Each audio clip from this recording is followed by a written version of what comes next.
नमस्कार। आकाशवाणी से समाचार प्रभात के साथ मैं लवलीन निगम।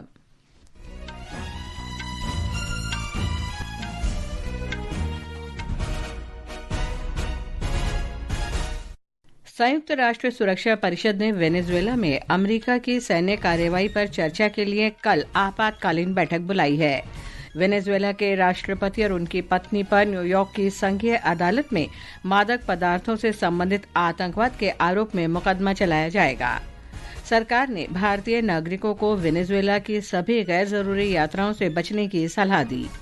निर्वाचन आयोग ने ईसीआई नेट ऐप को बेहतर बनाने के लिए नागरिकों से सुझाव आमंत्रित किए।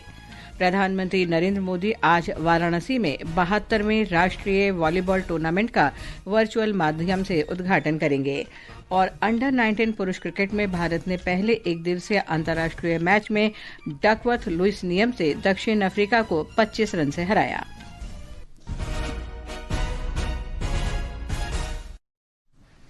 संयुक्त राष्ट्र सुरक्षा परिषद ने वेनेजुएला में अमेरिकी हमले पर चर्चा के लिए कल एक आपातकालीन बैठक बुलाई है। ये बैठक परिषद के अस्थायी सदस्य कोलंबिया के अनुरोध पर बुलाई गई है और इसे स्थायी सदस्य देशों चीन और रूस का समर्थन प्राप्त है। संयुक्त राष्ट्र में वेनेजुएला के स्थायी मिशन ने सुरक्षा परिषद को एक पत्र भेजकर आपातकालीन सत्र का अनुरोध किया है और अमेरिकी कार्रवाई की आलोचना की है। अमेरिका के राष्ट्रपति डोनाल्ड ट्रंप ने बताया है कि वेनेजुएला की राजधानी कराकस में उनके निर्देश पर सैन्य अभियान चलाया गया। फ्लोरिडा में संवाददाता सम्मेलन में उन्होंने कहा कि अमेरिकी सेना ने वेनेजुएला के राष्ट्रपति निकोलस मादुरो को पकड़ने के लिए कराकस में स्थित एक किलेबंद सैन्य ठिकाने को निशाना बनाया। Today, at my direction, the United States मेरे निर्देश पर अमेरिका की सशस्त्र सेनाओं ने वेनेजुएला की राजधानी में एक असाधारण सैन्य अभियान चलाया। अमेरिकी सेना ने जबरदस्त प्रदर्शन किया। एक ऐसी कार्रवाई थी जिसे लोगों ने द्वितीय युद्ध के बाद से नहीं देखा था। कराकस में सैन्य बलों के खिलाफ ये अभियान चलाया गया ताकि निकोलस मादुरो को न्याय के कटघरे में लाया जा सके। to bring outlaw dictator Nicolas Maduro to justice.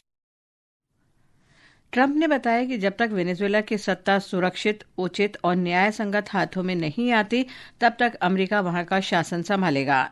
राष्ट्रपति ट्रंप ने इस कार्रवाई की तुलना ईरान के खिलाफ हुई अमेरिकी सैन्य कार्रवाइयों से की, जिनमें परमाणु ठिकानों पर हमले शामिल थे।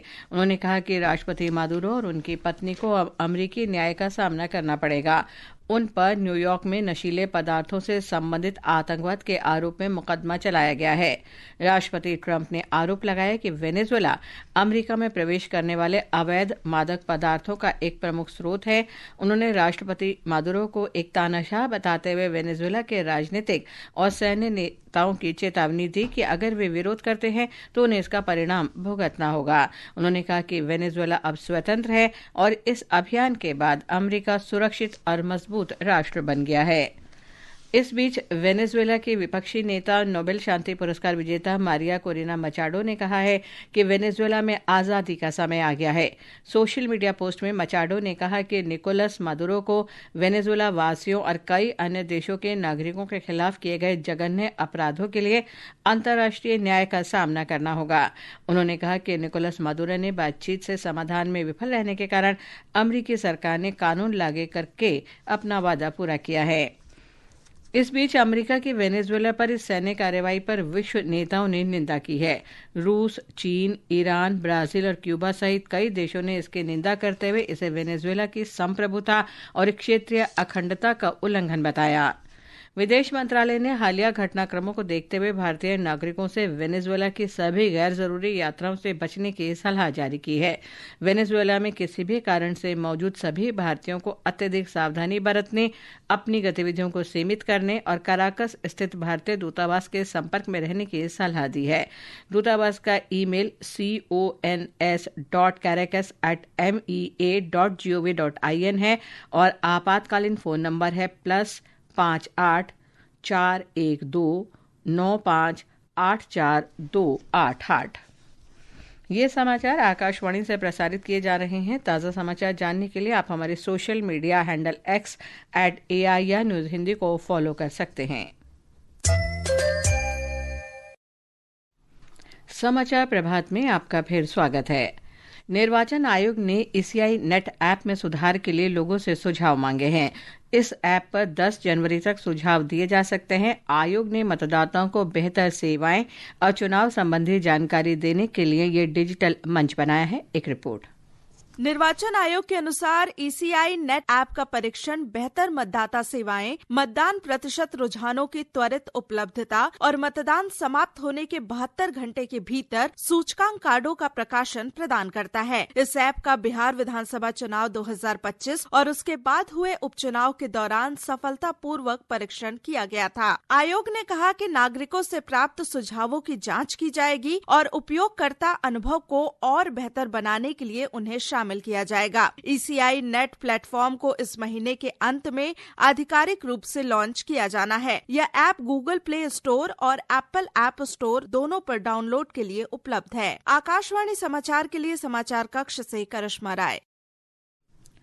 गृह मंत्री अमित शाह ने कहा है कि 3 नए आपराधिक कानून वर्ष 2029 तक सत्र न्यायालय से लेकर सर्वोच्च न्यायालय तक समयबद्ध न्याय सुनिश्चित करेंगे। उन्होंने कल अंडमान और निकोबार द्वीप समूह के श्री विजयपुरम में गृह मंत्रालय की संसदीय परामर्श समिति की बैठक की अध्यक्षता करते हुए ये बात कही। उन्होंने कहा कि गृह मंत्रालय ने 2019 से संसदीय परामर्श समिति की 12 बैठकें की हैं। श्री शाह ने कहा कि देश में मोबाइल फोरेंसिक लैब की संख्या 1000 तक पहुंच गई है। अगले 5 वर्ष में इसके लिए 30,000 करोड़ रुपए का निवेश किया जाएगा।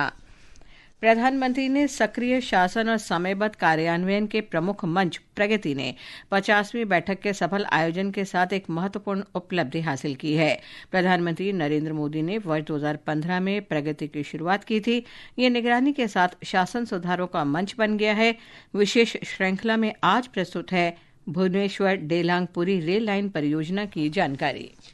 Lumding Silchar broad gauge railway line एक रणनीतिक रूप से महत्वपूर्ण रेल इंफ्रास्ट्रक्चर कॉरिडोर है जो दक्षिणी असम को सेवा देने के साथ साथ त्रिपुरा, मणिपुर और मिजोरम जैसे पहाड़ी राज्यों को जरूरी रेल संयोजकता प्रदान करती है। यह लाइन इस क्षेत्र के लिए एक महत्वपूर्ण जीवन रेखा के रूप में काम करती है जो अनाज, खाद्य, पेट्रोलियम उत्पाद, निर्माण सामग्री और दूसरी आवश्यक वस्तुओं की आवाजाही में मदद करती है। लुमडिंग सिलचर गेज कन्वर्जन परियोजना को 1996-97 में मंजूरी दी गई थी और बाद में 2004 में इसे एक राष्ट्रीय परियोजना घोषित की गई थी। 25 मार्च 2015 को प्रधानमंत्री नरेंद्र मोदी ने इन रुकावटों का संज्ञान लेते हुए प्रगति तंत्र के तहत इसकी समीक्षा की। सुपर्णा साइकिया के साथ आदर्श, आकाशवाणी समाचार, दिल्ली। वर्ष 2025 भारत की विकास यात्रा में निर्णायक कालखंड रहा है। इस वर्ष देश की प्रगति में कई नीतियों का उल्लेखनीय योगदान रहा और मजबूत इरादों ने सार्थक परिणाम दिए। हमारी विशेष श्रृंखला सुधारों का वर्ष में आज हम चर्चा कर रहे हैं जब विश्व ने प्रधानमंत्री नरेंद्र मोदी को 2025 में एक आदर्श नेता के रूप में देखा। वर्ष 2025 भारत के वैश्विक उत्थान में एक ऐतिहासिक अध्याय के रूप में सामने आया। देश के भीतर मजबूत आर्थिक नेतृत्व और विदेशों में आत्मविश्वासी कूटनीति के चलते प्रधानमंत्री नरेंद्र मोदी एक स्थिर और विश्वसनीय नेता के रूप में उभरे। जब अमेरिकी राष्ट्रपति डोनाल्ड ट्रंप के नेतृत्व में अमेरिका ने पारस्परिक शुल्क लगाए, तब प्रधानमंत्री मोदी के नेशन फर्स्ट रुख ने यह स्पष्ट कर दिया कि भारत अब असमान व्यापार समझौतों या बाहरी दबाव को स्वीकार नहीं करेगा। राष्ट्रीय सुरक्षा के क्षेत्र में प्रधानमंत्री मोदी ने आतंकवाद के खिलाफ नई नीति को स्पष्ट किया। पहलगाम हमले के बाद भारत ने ऑपरेशन सिंदूर शुरू किया और सिंधु जल संधि को निलंबित करते हुए यह संदेश दिया कि खून और पानी एक साथ नहीं बह सकते। 2025 में प्रधानमंत्री मोदी को अभूतपूर्व अंतर्राष्ट्रीय सम्मान मिला। उन्हें कुल 29 वैश्विक सम्मान प्रदान किए गए, जिनमें बारबाडोस का ऑर्डर ऑफ फ्रीडम, इथोपिया का ग्रेट ऑनर निशान और ओमान का ऑर्डर ऑफ ओमान शामिल है। और भूटान के राजा द्वारा हवाई अड्डे पर व्यक्तिगत स्वागत जैसे क्षणों ने भारत के गहरे संबंधों को दर्शाया। दृष्टि के साथ अक्षित कुमार वैद्यान, आकाशवाणी समाचार, दिल्ली।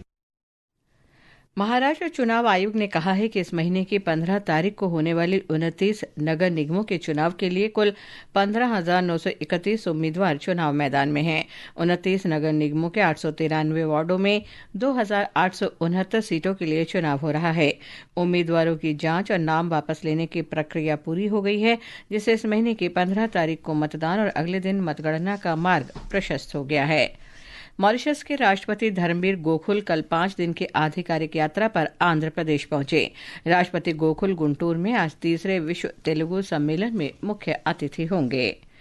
और अब खेल जगत की खबरों के साथ हैं मुकेश कुमार बल।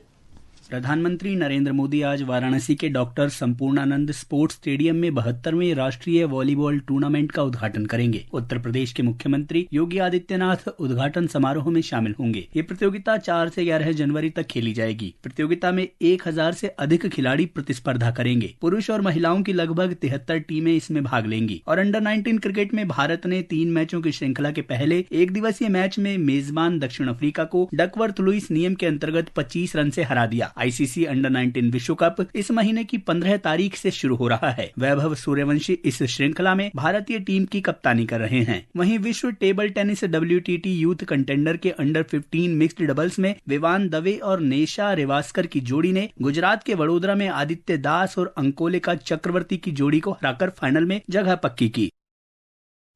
और अब जानकारी मौसम की। मौसम विभाग ने दिल्ली, हरियाणा, चंडीगढ़, पंजाब, उत्तर प्रदेश, बिहार और उड़ीसा में कल तक घने कोहरे की चेतावनी जारी की है। पंजाब, हरियाणा, चंडीगढ़ और दिल्ली में अगले 3 दिन तक शीतलहर का अनुमान है। पश्चिम बंगाल में गंगा के मैदानी इलाकों और हिमालय के तराई क्षेत्रों, झारखंड, छत्तीसगढ़ के कुछ हिस्सों में कल तक और उत्तर पूर्वी भारत और जम्मू में अगले 2 दिन तक घना कोहरा छाये रहने की संभावना है। इधर राष्ट्रीय राजधानी दिल्ली और आसपास के क्षेत्रों में वायु गुणवत्ता खराब बनी हुई है। आज सुबह 7 बजे AQI 298 दर्ज किया गया। और अब आज के समाचार पत्रों की सुर्खियों के साथ हैं देवेंद्र त्रिपाठी। धन्यवाद लवलीन। वेनेजुएला पर अमेरिका की सैन्य कार्रवाई और राष्ट्रपति मादुरो और उनकी पत्नी को पकड़ने की खबरें सभी अखबारों की पहली खबर हैं। जनसत्ता के अनुसार दोनों पर न्यूयॉर्क में मादक पदार्थों की तस्करी का मुकदमा चलेगा। नवभारत टाइम्स की सुर्खी है, वेनेजुएला पर ट्रंप के अटैक से हिला तेल का सिंहासन। दैनिक भास्कर की खास खबर है, भारत अर्थव्यवस्था के क्षेत्र में बेहतर बुनियाद पर खड़ा है और ये साल अर्थव्यवस्था के लिए निर्णायक साबित होगा। पत्र ने ऐसे 8 बड़े संकेत दिए हैं जो बताते हैं कि अर्थव्यवस्था क्यों और कैसे रफ्तार पकड़ेगी। अमर उजाला ने उत्तर भारत में जारी ठंड को प्रमुखता से देते हुए लिखा है, पहाड़ों पर ताजा बर्फबारी से मैदानों में हुई सर्दी, कई जगह तापमान 5 डिग्री तक पहुंचा। पत्र ने केदारनाथ धाम में बिछी बर्फ की सफेद चादर का चित्र भी दिया है। हिंदुस्तान की सुर्खी है, बर्फीली हवा से कांपी राष्ट्रीय राजधानी। कल माघ मेले में पौष पूर्णिमा के साथ संगम क्षेत्र में कल्पवास के शुभारंभ को दैनिक जागरण ने सचित्र देते हुए सुर्खी बनाई है, आस्था की ऊर्जा से संगम क्षेत्र आलोकित, लगी पुण्य की डुबकी। राजस्थान पत्रिका ने सुखद संकेत शीर्षक से लिखा है, बेटों की चाहत हुई पूरी, अब दुनिया को चाहिए बेटियां। पत्र आगे लिखता है, पिछले 25 सालों में 70 लाख बेटियों की बचाई गई जान। दैनिक भास्कर का अनुमान है, आर्टिफिशियल इंटेलिजेंस इस साल ज्यादा तेज, नियंत्रक और भरोसेमंद होगा। पत्र आगे लिखता है, AI मनगढ़ंत जवाब कम देगा, जिंदगी के हर काम को रीसेट करेगा। राजस्थान पत्रिका की खबर है, थाईलैंड और इंडोनेशिया के विद्वानों ने रामायण को बताया जीवन सूत्र, विदेशी बोले रामायण समाज शासन के लिए प्रासंगिक जीवन दर्शन। धन्यवाद देवेंद्र। और अंत में मुख्य समाचार एक बार फिर। संयुक्त राष्ट्र सुरक्षा परिषद ने वेनेजुएला में अमेरिका की सैन्य कार्रवाई पर चर्चा के लिए कल आपातकालीन बैठक बुलाई है। वेनेजुएला के राष्ट्रपति और उनकी पत्नी पर न्यूयॉर्क की संघीय अदालत में मादक पदार्थों से संबंधित आतंकवाद के आरोप में मुकदमा चलाया जाएगा। सरकार ने भारतीय नागरिकों को वेनेजुएला के सभी गैर जरूरी यात्राओं से बचने की सलाह दी। निर्वाचन आयोग ने ECI नेट ऐप को बेहतर बनाने के लिए नागरिकों से सुझाव आमंत्रित किए। प्रधानमंत्री नरेंद्र मोदी आज वाराणसी में 72वें राष्ट्रीय वॉलीबॉल टूर्नामेंट का वर्चुअल माध्यम से उद्घाटन करेंगे। और अंडर 19 पुरुष क्रिकेट में भारत ने पहले एक दिवसीय अंतर्राष्ट्रीय मैच में डकवर्थ लुईस नियम से दक्षिण अफ्रीका को 25 रन से हराया। इसके साथ ही समाचार प्रभात का ये अंक समाप्त हुआ। नमस्कार।